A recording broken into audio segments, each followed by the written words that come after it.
সোনামুখীর দক্ষিণ শোল গ্রাম। দীর্ঘদিন ধরে গ্রামে জলের সমস্যা।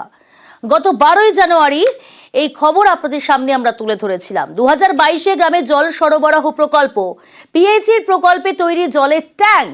গ্রামের ঘরে ঘরে কল বসলেও মেলে না জল। গত 12ই জানুয়ারি এই খবর আপনাদের সামনে আমরা তুলে ধরি।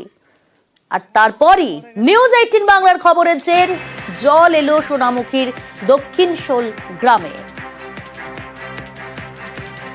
টেলিফোন লাইনে রয়েছে প্রতিনিধি দেবব্রত। প্রথমেই জানতে চাইবো 2022 তারপরে কল বসেছিল গ্রামের ঘরে ঘরে, জল মেলেনি। নিউজ 18 বাংলার এই খবর দেখানোর পর তৎপর প্রশাসন, কতটা খুশি স্থানীয় বাসিন্দারা, কি বলছেন তারা? একদমই দেখো, দক্ষিণশোল গ্রামের মানুষজন রীতিমতো আত্মহারা, কারণ দীর্ঘদিন ধরেই তারা জল পাচ্ছিল না। কুয়োর নোংরা জল খেতে হতো। তারা জানাচ্ছিল যে মাসে 2 থেকে 3 বার তাদের শরীর খারাপ হতো, ডাক্তার দেখাতে হতো, আবার সেই জল খেতে হতো। কারণ তারা বলছে নিউজ 18 বাংলা গ্রামে এসে খবর না করলে হয়তো তাদের এভাবেই চলতে হতো, এভাবেই সারা জীবন তাদের কাটাতে হতো। যখন আমরা এই খবর সম্প্রচার করি, একেবারে টনক নড়ে। প্রশাসনের তৎপরতার সাথে 24 ঘন্টার মধ্যে গ্রামে সেই প্রতিনিধি দল যায়, ইঞ্জিনিয়াররা যায়, মিস্ত্রিরা যায়। যুদ্ধকালীন তৎপরতায় সেই পাম্প হাউস তৈরি করে 48 ঘন্টার মধ্যে, অর্থাৎ নিউজ 18 বাংলার খবরের 48 ঘন্টার মধ্যে বাড়ি বাড়ি জল পৌঁছে গেছে। খুশি এলাকার মানুষ, ধন্যবাদ জানাচ্ছেন তারা। বেশ, তোমরা এসছিলে বলে জল পাচ্ছি, নাহলে কুয়োর জল খাচ্ছিলাম অন্তত দিন। হ্যাঁ, এখন জল পড়ছে, জল লিখছে আজকে, ভালো খুশি। জল পড়ছে, এখন জল খেতে পাবো। কুয়োর জল খাবো না এখন। তোমরা এসছিলে বলে বেরিয়েছে। হ্যাঁ, নিউজ 18 বাংলাকে অনেক অনেক ধন্যবাদ। কেন?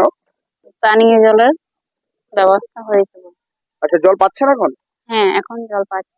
কি বাড়ি বাড়ি পাচ্ছেন না কোথাও আনতে হচ্ছে? না, পারিবারিক পাচ্ছি।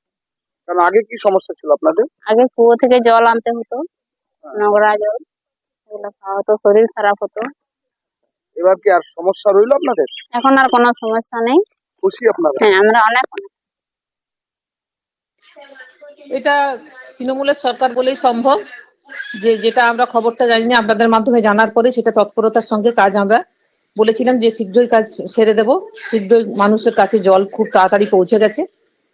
এই জন্য যারা সাংবাদিকতা করছেন, সাংবাদিক আছেন, তাদেরকেও ধন্যবাদ এই সকল খবর তুলে ধরার জন্য।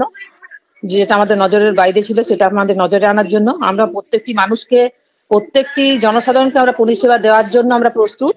আমাদের কোথাও যাতে খামতি না থাকে সেই জন্য আপনারা আছেন, আপনারা সেটা তুলে ধরছেন।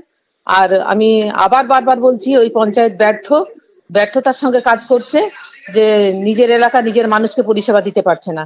আমাদের কাজই হচ্ছে মানুষকে পরিষেবা দেওয়া, সেই পরিষেবা মানুষের কাছ পর্যন্ত পৌঁছে যাবে।